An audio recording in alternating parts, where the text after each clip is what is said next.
Assalamualaikum warahmatullahi wabarakatuh. Bagaimana kabarnya anak-anak? Saya harap sehat. Pada pertemuan kali ini, Bapak Bayu Ardiansah akan membahas materi mengenai flora dan juga fauna yang ada di dunia. Sebelum kita memulai pembelajaran, marilah kita berdoa menurut agama dan keyakinan masing-masing. Berdoa, mulai. Doa selesai. Pada pertemuan kali ini, kita akan membahas mengenai persebaran flora dan juga fauna di dunia. Pada bab ini, kita akan membahas mengenai menganalisis sebaran flora dan juga fauna di dunia berdasarkan karakteristik ekosistemnya. Yang keempat, kita akan membuat peta persebaran flora dan juga fauna di Indonesia dan juga dunia yang dilengkapi dengan gambar hewan dan juga tumbuhan endemik pada setiap daerahnya. Indikator yang kita capai pada pertemuan kali ini yaitu mengidentifikasi faktor-faktor persebaran flora dan juga fauna dunia, serta mengidentifikasi jenis-jenis flora dan juga fauna yang ada di dunia. Sebelum kita memasuki materi, marilah kita membahas pada pertemuan sebelumnya. Pada pertemuan sebelumnya, kita telah membahas mengenai faktor-faktor persebaran flora dan juga fauna yang ada di dunia. Salah satu faktor yang paling mendominasi persebaran flora dan juga fauna di dunia yaitu iklim. Di bumi ini memiliki 4 jenis iklim, yaitu iklim tropis, iklim subtropis, iklim sedang, dan juga iklim dingin. Di setiap iklim ini pastinya memiliki flora dan juga faunanya masing-masing. Pada pertemuan kali ini, kita akan membahas mengenai persebarannya flora dan juga fauna. Yang pertama, kita akan membahas persebaran flora dan juga fauna yang memiliki ciri khas tersendiri di setiap wilayahnya. Berdasarkan kondisi lingkungan dan juga kondisi iklim serta faktor-faktor lainnya yang akan mempengaruhi persebaran flora dan juga faunanya. Kita yang pertama akan membahas mengenai persebaran flora yang ada di dunia. Untuk persebaran flora ini akan banyak dipengaruhi oleh iklim atau kondisi fisik dari suatu wilayah. Persebaran flora di dunia didasarkan atas kondisi geologis dan juga fisiologis, atau yang disebut dengan pendekatan ekologis pada suatu wilayah. Berikut merupakan peta persebaran flora yang ada di dunia. Pada peta ini kita dapat melihat bahwa persebaran flora yang ada di dunia banyak dipengaruhi oleh kondisi iklim di suatu wilayah, serta banyak juga dipengaruhi oleh gerak semu matahari yang membuat kondisi suatu wilayah ataupun kondisi suatu sistem atau kondisi suatu musim di suatu daerah bisa memiliki perbedaan. Pertama, kita akan membahas dari bioma gurun. Bioma gurun merupakan bioma yang didominasi oleh batu dan juga pasir dengan tumbuhan yang sangat jarang.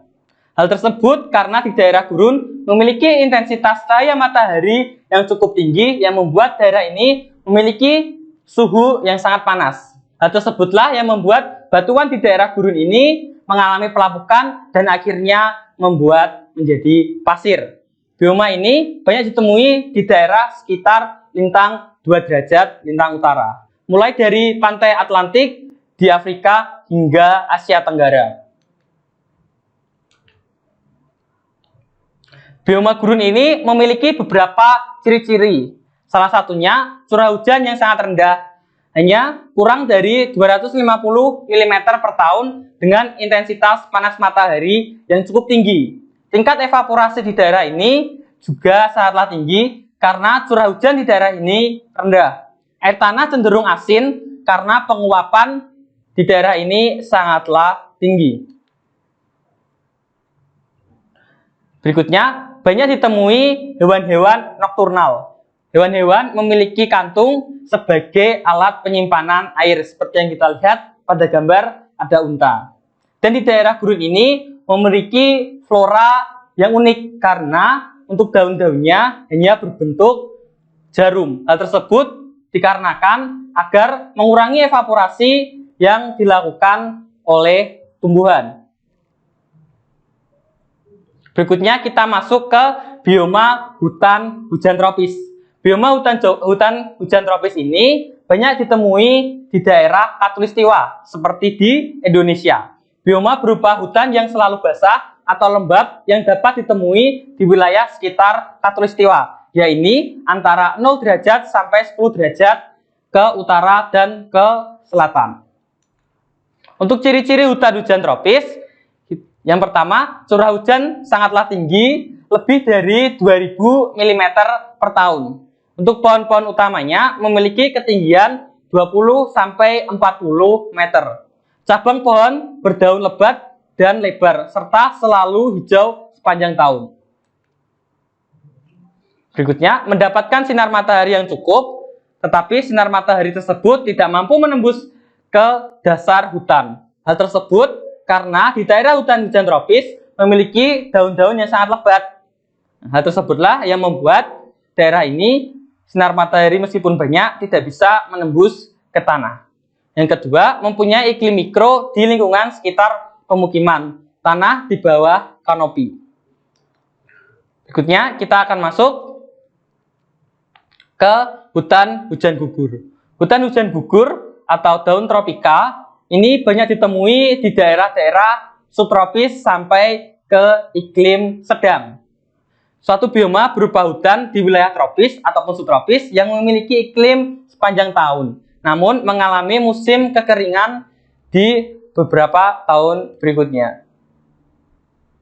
Untuk ciri-ciri di bioma hutan gugur. Ciri-ciri bioma hutan gugur adalah sebagai berikut. Curah hujan yang mencapai 750 mili sampai 1000 mili per tahun. Pohon-pohon memiliki ciri berdaun lebat, hijau pada musim dingin, dan rontok pada musim panas dan memiliki tajuk yang rapat. Yang ketiga, memiliki musim panas yang hangat dan musim dingin yang tidak terlalu dingin.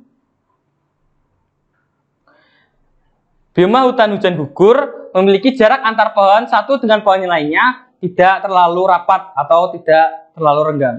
Untuk jumlah dan juga jenis tanaman yang ada relatif sedikit.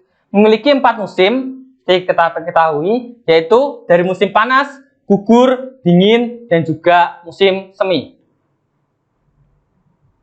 Berikutnya kita masuk ke bioma stepa dan juga sabana. Bioma sabana merupakan padang rumput yang dikelilingi oleh kumpulan pepohonan besar. Sedangkan pada bioma stepa merupakan rumput yang tidak diselingkupi oleh kumpulan pepohonan. Untuk ciri-ciri dari bioma stepa antara lain, curah hujan tidaklah terlalu tinggi, antara 250 sampai 500 mili per tahun. Tanah pada umumnya tidak mempunyai air yang hal ini membuat di daerah ini banyak sekali tumbuhan yang berwarna coklat karena kekeringan. Yang ketiga, yaitu beberapa jenis rumput mempunyai ketinggian hingga 3,5 meter. Memiliki ciri khas pepohonan, yakni pohon akasia. Wilayah ini atau bioma ini bisa kita temui di daerah Afrika, Amerika Serikat bagian barat, Argentina, hingga Australia. Berikutnya ada bioma taiga. Bioma taiga merupakan bioma yang terdapat di daerah-daerah seperti Australia dan juga beberapa di daerah Selandia Baru. Untuk tumbuhan yang dapat hidup di daerah ini seperti pinus, cemara, dan juga sebagainya. Untuk ciri-ciri dari bioma taiga. Ciri-ciri bioma taiga mempunyai musim dingin yang cukup panjang dan musim kemarau yang panas dan sangat singkat. Selama musim dingin, air tanah berubah menjadi es dan mencapai hingga 2 meter. Untuk jenis tumbuhan yang hidup sangatlah sedikit. Biasanya hanya terdiri dari 2 atau 3 jenis tumbuhan saja yang mampu hidup di bioma taiga. Berikutnya yang terakhir, terdapat bioma tundra. Bioma tundra merupakan bioma yang terdapat di daerah lingkar kutub utara hingga kutub selatan. Pada bioma ini tidak terdapat pepohonan yang dapat tumbuh, tapi hanya terdapat beberapa hewan-hewan mikro yang bisa hidup di daerah yang super dingin. Untuk ciri-ciri di daerah bioma tundra antara lain, yang pertama, hampir semua wilayahnya tertutupi oleh es ataupun salju, memiliki musim dingin yang sangatlah panjang dan juga gelap, serta memiliki musim panas yang begitu panjang dan juga terang. Untuk usia tumbuhan pada daerah ini tidaklah memiliki usia yang panjang, hanya sekitar 30 hingga 120 hari saja. Untuk jenis-jenis vegetasinya yang dapat ditemui seperti rumput teki dan juga beberapa hewan seperti beruang kutub.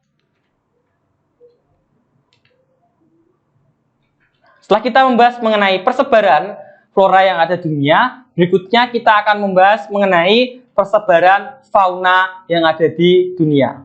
Wilayah bumi yaitu beberapa daratan lautan yang memiliki topografi dan juga iklim tertentu yang menyebabkan persebaran flora dan juga hewan sangatlah bervariasi antara satu daerah dengan daerah yang lainnya.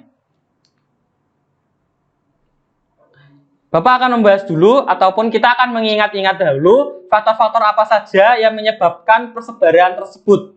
Salah satu faktor yang utama, seperti yang Bapak jelaskan tadi di awal, yaitu faktor iklim, merupakan kondisi rata-rata curah hujan berdasarkan waktu yang panjang di satu wilayah bumi, ataupun faktor iklim yang berpengaruh dengan persebaran fauna di suatu wilayah. Berikutnya ada juga faktor topografi, atau topografi merupakan faktor yang mempengaruhi persebaran fauna yang banyak mempengaruhi di beberapa daerah, khususnya di daerah Indonesia yang memiliki topografi yang sangat bervariasi karena memiliki banyak sekali gunung serta pegunungan. Hal tersebutlah yang akan mempengaruhi persebaran flora ataupun fauna di suatu wilayah. Yang selanjutnya kita akan membahas mengenai curah hujan. Curah hujan ini akan berpengaruh terhadap kondisi tumbuhan pada suatu wilayah. Hal tersebutlah yang akan menjadi salah satu sumber makanan dari hewan. Karena hal tersebut membuat persebaran flora dan juga fauna di suatu wilayah akan sangat terkait. Berikut Bapak tampilkan mengenai beberapa peta dari persebaran fauna yang ada di dunia. Kita akan membahasnya satu persatu.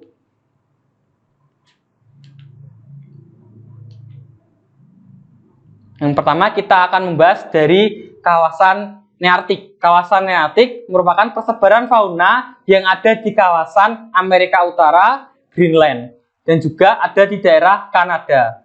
Fauna ini contohnya seperti bison, tikus berupa kerbau, ataupun ada juga kambing gunung, seperti gambar berikut. Berikutnya kita akan masuk ke kawasan neotropik. Kawasan neotropik ini merupakan kawasan meliputi daerah Meksiko, Amerika Tengah, hingga Amerika Selatan. Fauna yang terdapat di kawasan ini seperti antropolog, terenggiling seperti di gambar, dan juga ada kera hidung merah. Untuk ciri-ciri kawasan neotropik, yang pertama daerahnya memiliki iklim tropis, didominasi oleh adanya hutan hujan tropis. Terdapat jenis hewan kera dan berbagai jenis burung. Yang keempat, terdapat hewan mamalia yang sangatlah besar seperti gajah, terdapat juga di daerah neotropik. Wilayah neotropik terkenal dengan hewan-hewan vertebrata. Berikutnya kita masuk ke kawasan Australia. Kawasan Australia merupakan persebaran fauna yang banyak dipengaruhi oleh daerah gurun serta daerah-daerah sabana dan juga stepa. Di daerah ini bisa kita temui di daerah Indonesia, yaitu di daerah Indonesia bagian timur, di Pulau Papua, dan juga di negara Papua Nugini. Fauna yang terdapat di daerah ini seperti koala, hewan endemik seperti cendrawasih, dan juga terdapat hewan-hewan kanguru yang berkantung. Untuk ciri-cirinya, ciri-ciri hewan di Australia didominasi oleh hewan mamalia berukuran kecil. Kedua, aneka burung berwarna terang dan juga bermotif seperti cendrawasih. Berikutnya, terdapat berbagai jenis hewan berkantung seperti kanguru. Populasi hewan seperti kera dan juga kucing sangat kecil terdapat di daerah ini. Berikutnya kita masuk ke kawasan oriental yang banyak terdapat di daerah Indonesia. Kawasan oriental yaitu kawasan ini meliputi daerah Asia Selatan dan juga Asia Tenggara. Banyaknya mamalia di daerah ini. Fauna yang terdapat di kawasan ini seperti harimau, gajah, siamang, dan juga beberapa hewan-hewan endemik seperti badak bercula satu maupun komodo yang ada di Indonesia. Untuk ciri-ciri di kawasan ini, yang pertama, banyak memiliki beberapa kawasan atau kawasan tertentu memiliki mamalia besar seperti gajah, badak bercula satu, kuda nil, ataupun badak bercula dua.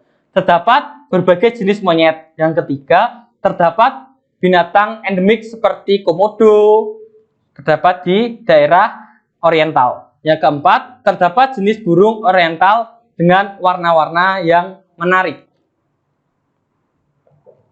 Berikutnya kita akan membahas masuk ke kawasan Ethiopia. Kawasan Ethiopia merupakan kawasan di daerah Afrika sampai ke Gurun Sahara. Fauna-fauna yang terdapat di daerah ini seperti zebra, badak Afrika, jerapah, unta, dan juga singa di daerah Afrika. Untuk ciri-ciri di daerah Ethiopia terdapat fauna yang memiliki ragam yang sangatlah beragam. Terdapat hewan mamalia besar seperti badak ataupun gajah Afrika. Berikutnya, memiliki banyak kesamaan dengan kawasan oriental. Terdapat wilayah benua Afrika sebelah selatan hingga pegunungan Atlas. Yang berikutnya, kita akan membahas mengenai kawasan Paleartik. Kawasan Paleartik ini meliputi kawasan daratan Eropa dan juga sebagian di daerah Asia dan juga Afrika yang terdapat di kawasan utara. Fauna yang bervariasi di daerah ini meliputi sapi, domba, burung robi, dan juga beberapa hewan lainnya yang mampu hidup di daerah dingin ataupun daerah iklim sedang. Untuk ciri-ciri dari kawasan Paleartik, yang kita lihat, didominasi oleh mamalia besar juga. Memiliki beberapa kesamaan dengan wilayah Nearktik akibat perpindahan pada zaman es, khususnya perpindahan dari pulau-pulau di daerah Eropa. Kedua, hewan yang ada di daerah ini bisa bertahan di iklim dingin dan juga di iklim sedang, mencakup fauna di wilayah Eropa dan juga di Asia bagian utara.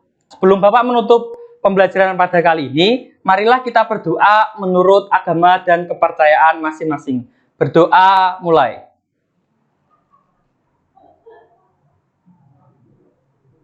Berdoa selesai. Bapak mohon maaf jika ada kesalahan kata ataupun kesalahan menyampaikan materi pada pertemuan kali ini. Terima kasih. Wassalamualaikum warahmatullahi wabarakatuh.